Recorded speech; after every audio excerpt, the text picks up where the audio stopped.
गुजरात में मुंद्रा बंदरगाह पर 21,000 करोड़ की हेरोइन पकड़ी गई है। 21,000 करोड़ कोई सामान्य राशि नहीं है। यह तो उस हेरोइन की कीमत है जो एक साथ मुंद्रा पोर्ट पर पकड़ी गई है। जो नहीं पकड़ी गई है और जो पूरे देश में सप्लाई हो चुकी है, उसकी कीमत का अंदाजा लगाया जा सकता है।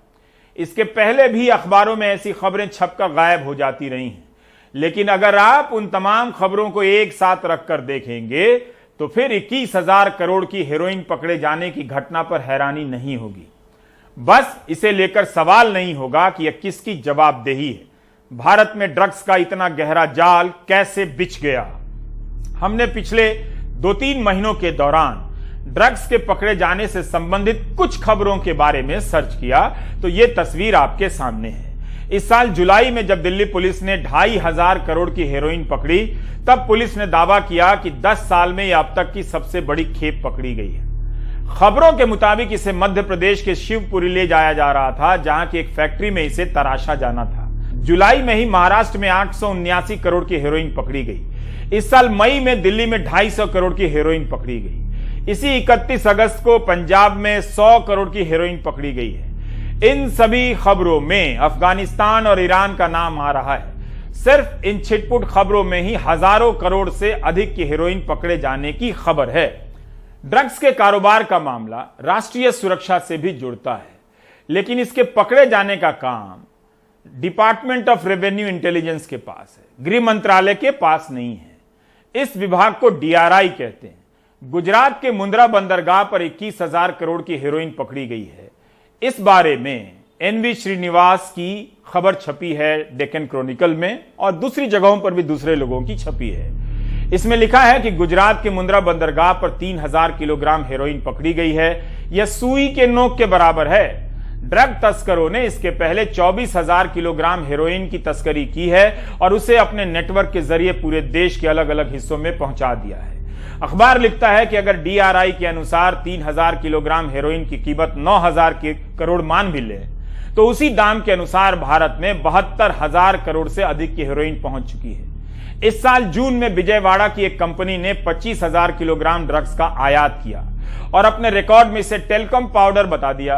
अखबार ने दावा किया है कि उसके पास बहुत सारे दस्तावेज मौजूद हैं जो साबित करते हैं कि जिस ट्रक से गुजरात से दिल्ली तक इसकी ढुलाई हुई है, उसने 1176 किलोमीटर के रास्ते में एक बार भी किसी टोल गेट को पार नहीं किया है। यह कैसे हो सकता है? क्या इसका मतलब है कि इतनी भारी मात्रा में ड्रग्स गुजरात में ही मौजूद है, या फिर इसे किसी सुरक्षित ठिकाने पर पहुंचाया जा सका है? जाहिर है इस रिपोर्ट से भी कई सवालों के जवाब नहीं मिलते हैं। इस रिपोर्ट में लिखा है कि इतनी बड़ी खेप चेन्नई के एक पति पत्नी के नाम से आई है। इससे संदेह और गहरा हो जाता है। इतनी बड़ी राशि का ड्रग्स सिर्फ 2 लोग उससे जुड़े हों, विश्वास करने के लायक नहीं है। DRI को, वित्त मंत्रालय को या किसी को भी इस मामले में विस्तृत प्रेस कॉन्फ्रेंस करनी चाहिए। मुंद्रा पोर्ट का संचालन अदानी ग्रुप करता है। इस समूह ने अपने बयान में, सार्वजनिक बयान में कहा है कि उसका काम बंदरगाह की रखरखाव करना, उसका संचालन करना है। कंटेनर में जो माल लाया जाता है उसकी जांच करने का काम उनके पास नहीं है, ना अधिकार है। यह काम दूसरी एजेंसियां करती हैं। किसी भी बंदरगाह से हजारों की संख्या में कंटेनर का आना जाना होता है और उनकी जांच करने के लिए कस्टम और तमाम जुड़ी दूसरी एजेंसियां होती हैं। कांग्रेस ने इसे लेकर आरोप लगाया है कि भारत में 2.25 लाख करोड़ की 25,000 किलो हेरोइन कहां चली गई। इसकी जांच होनी चाहिए। तो क्या प्रधानमंत्री जी जवाब देंगे?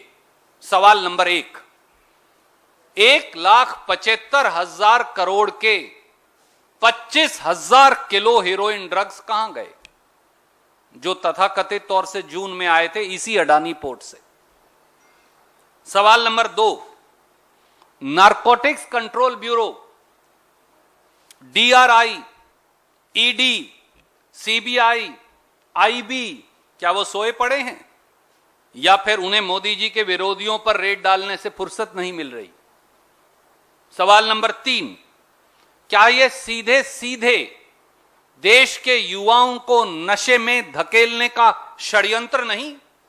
सवाल नंबर 4, क्या ड्रग माफिया को सरकार में बैठे किसी सफेदपोश राजनेता का संरक्षण है?